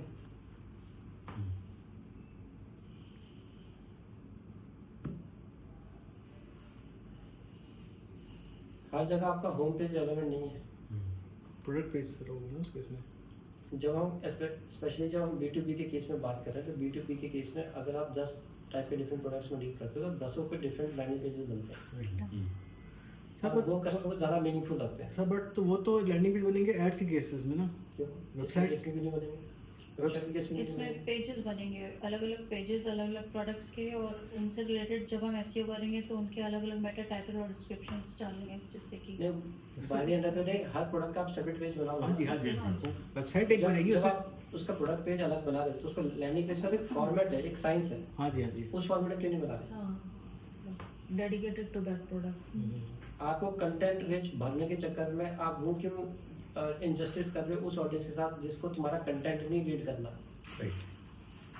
जिसने ये देखा मेरे लिए क्या है। अगर मेरे लिए कुछ नहीं है, तुम्हारा कंटेंट रिच तुमने एसईओ के हिसाब से बनाई है, मेरे को समझ ही नहीं आ रही है क्या है ये, इतना कंफ्यूज क्यों कर रहे हैं मुझे, तो मैं क्या करूँगा? कंटेंट रिच तो एसईओ के लिए बना रहे हो भाई। एक्चुअली वेबसाइट किसके लिए बना रहे हो? क्लाइंट के लिए बना रहे हो? क्लाइंट के लिए राइट। क्या एसईओ के लिए बना रहे हो? भाई क्लाइंट आए, बायर को समझ में ना आए वेबसाइट, क्योंकि तुमने उसका कंटेंट इतना भर दिया कि कस्टमर ये समझ आया कि मैं पढ़ूँ क्या, छोड़ूँ क्या, देखना क्या है, करना क्या है, समझना क्या है, और मुझे इस पर एक्शन क्या लेना है ये ना बताओ। सेम ऐसे ही आपके ई कॉमर्स के केस में भी, जिस ब्लू शूज देखी कोई आया तो ब्लू शूज में क्या, मतलब आप उसके डिफरेंट एंगल्स दिखा रहे हो शूज के, पहनने के बाद कैसा फील होगा, क्या वो नजर आ रहे हो, क्या आप रनिंग पर्पज से शूज ले रहे हो या जॉगिंग पर्पज से शूज ले रहे हो। हर शूज लेने का पर्पस है ना। आज हम सबके घर में 5-5 10 पेयर पड़े हुए हैं, क्यों पड़े 5-5 10 पेयर? काफी एक पेयर से भी चल जाता है। पर्पस ही चलेगा। आपके सिर्फ पर्पस अलग है शूज लेने में। जॉगिंग का शूज अलग बना लिया, रनिंग का शूज अलग बना दिया है, पार्टी के शूज अलग हो गए हैं, नॉर्मल घूमने वाले शूज अलग हो गए हैं, घर के अंदर घूमने के लिए चप्पलें अलग हो गई हैं, जूते अलग हो गए। ये सब तो रीजन है। और उस रीजन के साथ वो आपका पेज या वो आपका कंटेंट रिलेट करना चाहिए। आप एक शूज डाल दो बट उसके 10 वेरिएशन बना दो। रनिंग शूज, एक हो गया jogging shoes, walking shoes, party shoes, और पार्टी की फोटो डाल दो उसके साथ। शूज एक ही होगा पर लोग उसको रिलेट करेंगे, अरे आप पार्टी के लिए गए तो फोटो भी पार्टी वाली मिली, जो आप ई कॉमर्स के केस में, अमेजोन के केस में नोटिस करते हैं। तो आपका इंटेंट क्लियर होना चाहिए, और जब जो यूजर आ रहा है उसके अकॉर्डिंगली वेबसाइट बनी होनी चाहिए। जो बायर्स है, आप जब तक बायर्स की प्रोफाइल नहीं बना रहे, आपका प्रोडक्ट क्या है क्या नहीं है कोई फर्क नहीं पड़ता, और बायर्स को चाहिए क्या, जब तक ये नहीं क्लियर है तो आप वेबसाइट क्या बनाओगे। और अगर आपने कोई ऐड अपनी ट्राई और टेस्ट कर रख के देखी हुई है तो फिर वैसे ही लैंडिंग पेज बनाओ। एटलीस्ट उस लैंडिंग पेज का जो फर्स्ट 2-3 सेक्शन होंगे वो ऐड वाले ही होंगे, क्योंकि जब वो लोगों को अट्रैक्ट करके लेके आप आ रहे हैं तो दैट मीन्स सबसे पहले क्लाइंट को वही चाहिए। उसके बाद आपकी अचीवमेंट दिलवा दो, आपने कितने प्राइज जीते हैं, आपके ब्लॉग्स क्या हैं, आपका ये क्या है वो क्या है, और कितनी सर्विसेज में डील करते हो, क्या करते हो, वो सब बाद में दिखाओ। बट पहले वो दिखाओ जो कस्टमर को चाहिए, क्योंकि हर चीज़ में कस्टमर इतना टाइम नहीं है कि वो तुम्हारा ढूंढता रहेगा तुम्हारी वेबसाइट में जाके कि तुमने कहा वो हीरा छुपा रखा है जो उसको चाहिए। वो हीरा उसको सामने ही चाहिए, सामने दिखाओगे तो लोग रुकेंगे, नहीं दिखाओगे तो लोग आगे बढ़ जाएंगे।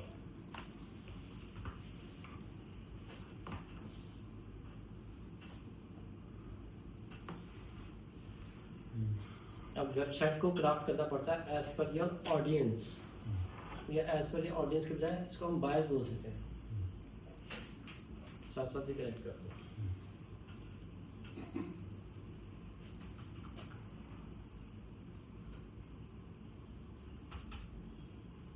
ये व्यू ऑन अरे मैं तो पीपीटी पे हूँ, व्यू ऑनली तो अलग चीज़ है। अच्छा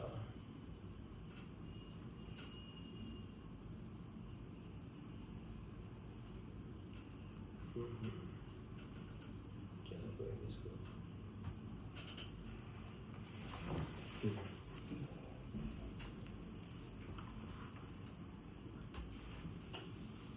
तो जब कोई नॉर्मली आता है आपके पास वेबसाइट बनाने के लिए कि मेरी वेबसाइट बना दो, और अगर उसको अपने बाइंग ऑडियंस के बारे में कुछ नहीं पता, तो उसको मैं प्रोडक्ट के बारे में कुछ नहीं पता, उसकी कस्टमर को क्या चाहिए वो सब नहीं पता, अब वो बता के वो बंदा तुम्हें वेबसाइट के कितने पैसे देगा? वो बोलेगा हमारी गली तो 5,000 की बनती है, तो ये 5,000 की बना, क्योंकि उसको पता ही नहीं कैसे कुछ होता भी है। और जो वेबसाइट मार्केट में बना रहे हैं उनको भी नहीं पता कि कुछ होता है। सर आप जो बोलेंगे हम बना के दे देंगे, आप मुझे दिखा दो उसका अच्छा ये फीचर है, तो मैं वहाँ से कॉपी करके लाता हूँ, यहाँ डाल देता हूँ। वो आपको टेक्निकल प्लेटफॉर्म बना के दे रहे हैं, बट वेबसाइट का कोर पर्पस टेक्निकल प्लेटफॉर्म नहीं है। वेबसाइट का कोर पर्पस है धंधा लेके आना, और धंधा कब आएगा? जब आप अपने बायर को समझ के कोई चीज़ बनाओगे, उसकी जो इमोशनल या साइकोलॉजिकल जो भी नीड्स है उसको समझ के कोई चीज़ बनाओगे जो उस पर्टिकुलर। और इसमें ये भी हो सकता है आपके बायर्स के एज ग्रुप के अकॉर्डिंगली आपकी ये चीज़ें डिफरेंशिएट कर सकते हैं, या उनका कितना लेवल का एक्सपीरियंस है। जैसे जो एक एल्डरली एज के लोग होंगे जो मोस्ट प्रॉब्लम में 50 के आसपास पहुंच गए, वो ये फोकस ज़्यादा करके चलेंगे कि मुझे चिक नहीं चाहिए अपनी लाइफ में। मतलब अगर मैं इसका प्रोडक्ट आके बेच रहा हूँ तो B2B के केस में, अगर मैं इसका आगे प्रोडक्ट बेच रहा हूँ मुझे कंप्लेंट नहीं चाहिए, क्योंकि मुझे अपना नाम खराब नहीं करना। मैंने 50 साल लगा के अपना नाम बनाया है।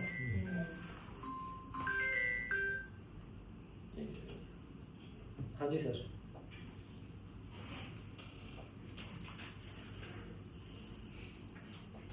अकाउंट नंबर तो भेजा सर मैंने आपको।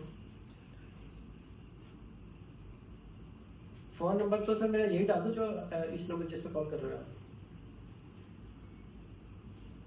हाँ जी इसी नंबर पे।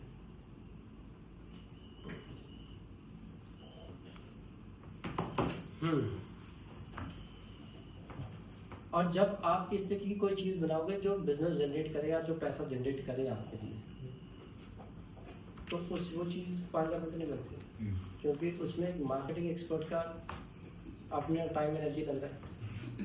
फिर उसके जो विजुअल डिज़ाइन करने पड़ेंगे या जो उसका कंटेंट डिज़ाइन करना पड़ेगा कि भाई इस कंटेंट की पोजिशनिंग हम किस तरीके से करें, वो एक डिफरेंट दिमाग है।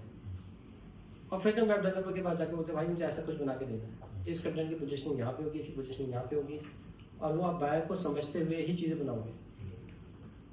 अब जहाँ पे बिल्कुल ही डाले कस्टमर जो पढ़ना पुढ़ना कुछ नहीं चाहिए, जहाँ दिमाग लगाना कुछ नहीं करना, तो वहाँ वीडियो डालोगे। लेकिन जहाँ थोड़े सेंसिबल लोग हैं जो बिना पढ़े आगे बढ़ते ही नहीं, उसके लिए फिर आपको रीडिंग वाला कंटेंट डालना पड़ेगा। और लैंग्वेज डिफरेंट तरीके की होगी, जहाँ फिर कस्टमर ही रीडर है या इंटेलेक्चुअल टाइप की आपकी ऑडियंस है। आप कोई लग्जरी प्रोडक्ट बेच रहे हो और डाली हुई आपने बेसिक लाइनें, जैसे नॉर्मली कोई बोलता है we are the best sir, हमारे बेस्ट है सर, बेस्ट है। क्या होता है बेस्ट? बेस्ट कुछ भी नहीं होता। तो बेस्ट आपके कंटेंट में रिफ्लेक्ट करना चाहिए कि आप बेस्ट हो तो कैसे बेस्ट हो, ना कि आपके बस मुंह से बेस्ट निकलता। तो अब उन सब चीज़ों को क्राफ्ट करने में टाइम लगता है, इसलिए जब भी हम वेबसाइट की बात करते हैं ना हमें क्राफ्ट करनी पड़ती है। वेबसाइट क्रिएट नहीं करनी पड़ती, क्रिएट तो डेवलपर करता है, बट जहाँ मार्केटिंग वालों का इन्वॉल्वमेंट होता है वहाँ आप उस चीज़ को क्राफ्ट करते हो। फिर आता है डिज़ाइन हो गया आपकी ऑडियंस के अकॉर्डिंगली या फिर बायर्स के अकॉर्डिंगली, आपकी मार्केटिंग एक्सपर्टीज़, उसका बिजनेस जनरेट होगा, फिर SEO ऑप्टिमाइज होगा, मोबाइल ऑप्टिमाइज होगा, इजी यूज़र इंटरफेस होता है आपका, ठीक है, SSL सिक्योर होता है। जो विजिटर्स मैंने 3 टाइप के तुमसे डिस्कस कर लिए हैं वो इधर आ गए।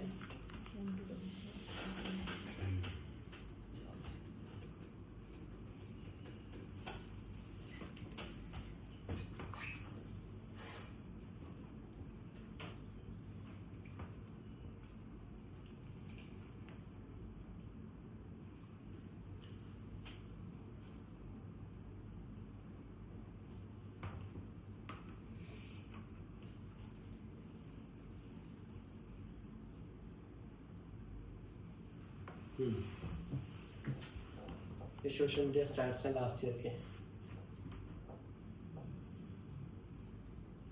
तो अब हम आ गए सोशल मीडिया वाले सेगमेंट। वेबसाइट हमने लैपअप कर दिया। वेबसाइट को लेकर कोई क्वेश्चन? एक चीज़ पूछनी थी, थोड़ी हो सकता है आपको रिलेवेंट लगे, पूछ रहा हूँ। एक जो लैंडिंग पेज था मिर्सा का, याद है जो शुरुआत में बना था, जिसमें बार के CTS गए हुए थे, वो लैंडिंग पेज अपने में पूरा है कि उसके अलावा भी नए कुछ चेंजेस आए हैं लैंडिंग पेज के अंदर? आपको याद होगा आप लैंडिंग पेज चलते थे? नए चेंज आए हैं, चेंज किया भी है, बट स्टिल उसके बाद से जो चेंज आए बहुत मिनिमम चेंजेस आए हैं। मतलब उसमें ये था कि हर पॉइंट पे CTA था और वो मेरे ख्याल से गोदरेज प्रॉपर्टीज का वही ऐड था, वहाँ से उठाया गया था जहाँ वो तक जंपिंग वाला गोदरेज प्रॉपर्टी का जो उठाया था वो जंपिंग वाला था कि वो बटन जंप हाँ हाँ हाँ यस यस यस यस। वो जंपिंग तो अभी चल रही है जंपिंग उसमें। मैं अभी तो नहीं अभी चल, नहीं। क्योंकि मैंने भी ऐड देखा है इंस्टाग्राम का। तो वो जंपिंग किस लिए, जंपिंग ये इसलिए थी ना कि कस्टमर को रोक के रखना था कि क्योंकि कस्टमर दो चीज़ों से Attention. डिस्ट्रैक्ट भी तो सकता है कस्टमर उससे। अब मैं वही कहूँगा डिपेंड करेगा आपके बायर्स कैसे हैं। आप जैसे एयर कट के बाहर तो कोई भी हो सकता है, मतलब कोई का मतलब है कि भाई नहीं मैक्सिमम देखो होते एलिगेंट, हर सेगमेंट में डिफरेंट डिफरेंट टाइप के बायर होते हैं, लेकिन आपको ये देखना होगा 80-90% बायर की स्थिति है। ओके अगर 80-90% बिल्कुल ही ऐसे हैं जो प्रोडक्ट देख रहे हैं, जो प्रोडक्ट के पीछे का मीनिंग नहीं देख रहे हैं, राइट।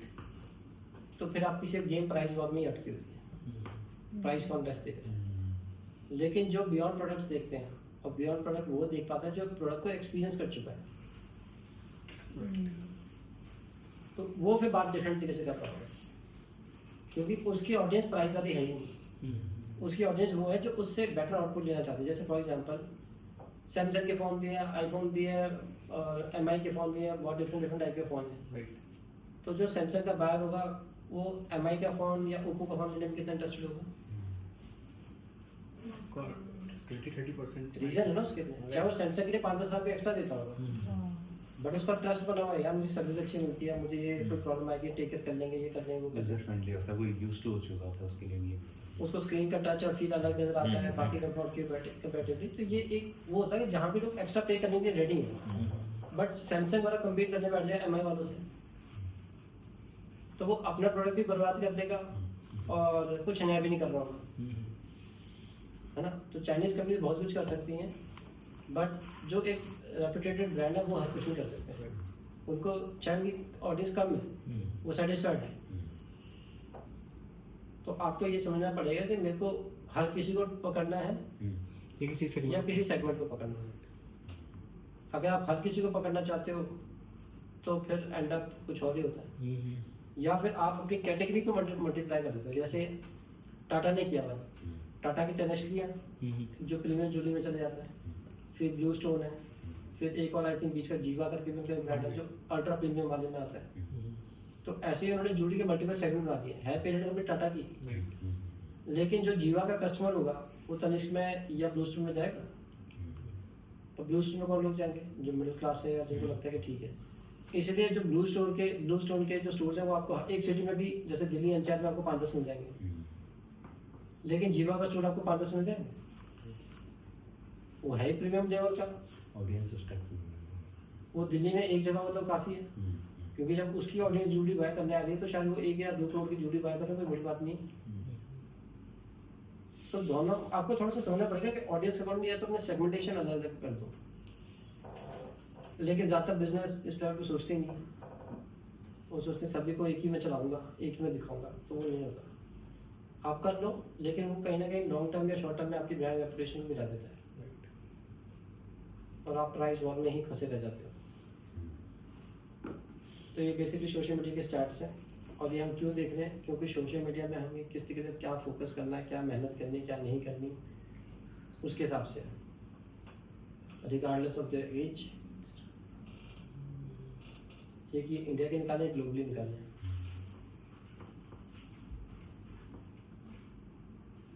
यूट्यूब के लास्ट ईयर तक सबसे ज़्यादा व्यूअर्स यूट्यूब के ही थे,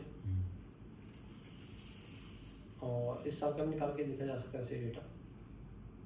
फेसबुक के कम है, इंस्टाग्राम के भी ऑलमोस्ट सिमिलर ही है, बट स्टिल फेसबुक के अभी भी ज़्यादा है। अब ऐसा क्यों है? जबकि आप लोगों से सुनते हो, लोग तो इंस्टाग्राम की बातें करते हैं, इंस्टाग्राम और यूट्यूब की बात, लेकिन फेसबुक के लोग यूज़र ज़्यादा क्यों है?